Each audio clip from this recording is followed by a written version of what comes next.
कदम मिलाकर चलना होगा। बाधाएं आती है आए, फिरने फिरने की घोर कटाए, पांवों के नीचे अंगारे, सर पर बरसे यदि ज्वालाएं, निज हाथों से हंसते हंसते आग लगाकर चलना होगा, कदम मिलाकर चलना होगा। भारत के राजनीतिक पटल पर जब जब किसी विशाल व्यक्तित्व वाले राजनेता का जिक्र आता है तो पहली पंक्ति में नाम होता है अटल बिहारी वाजपेयी का।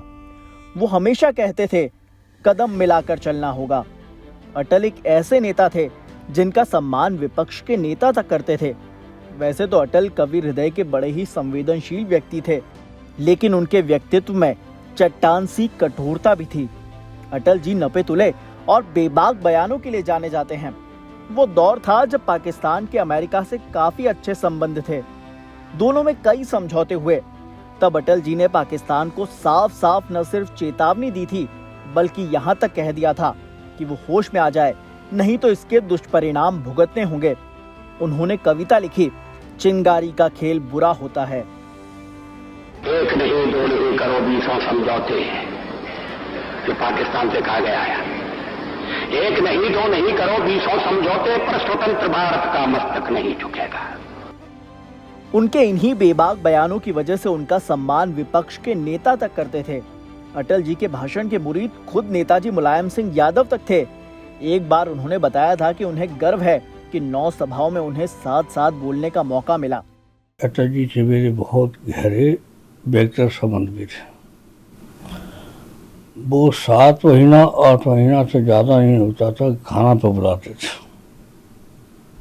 हमारे साथ अमर सिंह भी रहते थे और खाना पर राजनीति के व्यक्तिगत सब तरह की बातें होती थी। बहुत अच्छा लगता था। अमर सिंह जी भी हमारे साथ रहते थे। अटल जी इसमें कोई कहने की बात नहीं, व्यवहार हैं, देश के महान नेता थे और उनके अंदर इतने गुण थे कि भाषण तक कोई ऐसा दे नहीं सकता था। और भाषण इतना अच्छा देते थे। मुझे खुशी है, गर्व है कि 9 सभाओं में हम लोग साथ साथ बोले। न सिर्फ मुलायम सिंह यादव बल्कि कांग्रेस के बड़े नेता मल्लिकार्जुन खड़गे तक अटल जी का भाषण सुनने जाते थे। अटल बिहारी जी का देहांत हम सबको एक बहुत बड़ा सदमा पहुंचा है। बड़े नेता थे और उनमें एक खूबी थी कि देश के हर नागरिक को साथ लेकर चलने का।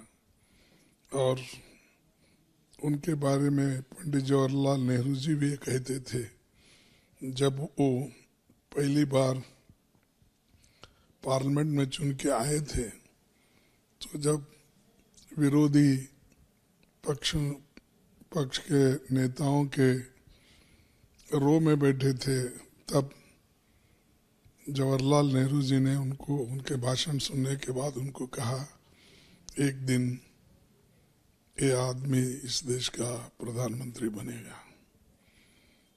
तो वैसा ही अपने मेहनत से अपने पार्टी को ऊंचाई पे ले जाके वो इस देश के प्रधानमंत्री बने। और अटल बिहारी वाजपेयी को मैं कहूँगा वो एक आजाद शत्रु थे। एक किस्सा है, अटल बिहारी वाजपेयी पहली बार जब संसद में पहुंचे तो उनका भाषण सुनकर नेहरू जी ने कहा था, ये नौजवान नहीं, मैं भारत के भावी प्रधानमंत्री का भाषण सुन रहा हूं। और अटल की अद्भुत लाहौर बस यात्रा को भला कोई कैसे भूल सकता है। उनका मीनारे पाकिस्तान जाना और यह ऐलान करना कि एक स्थिर और समृद्ध पाकिस्तान हिंदुस्तान के हित में है। वाजपेयी बस में बैठे, वाघा बॉर्डर पार कर लाहौर पहुंचे और पाकिस्तान के तत्कालीन प्रधानमंत्री नवाज शरीफ को दोस्ताना अंदाज में गले लगाया। मगर एक तरफ नवाज शरीफ दुनिया के सामने वाजपेयी के साथ मिलकर शांति का राग अलाप रहे थे, तो उसी दौरान पाकिस्तानी सेना कारगिल में भारतीय जमीन पर कब्जा जमा कर बैठी हुई थी। तब अटल जी ने कारगिल युद्ध का जिक्र कर कविता लिखी, धमकी जिहाद के नारों से, हथियारों से कश्मीर कभी हथिया लोगे ये मत समझो, हमलों से, अत्याचारों से, संहारों से भारत का शीश झुका लोगे ये मत समझो।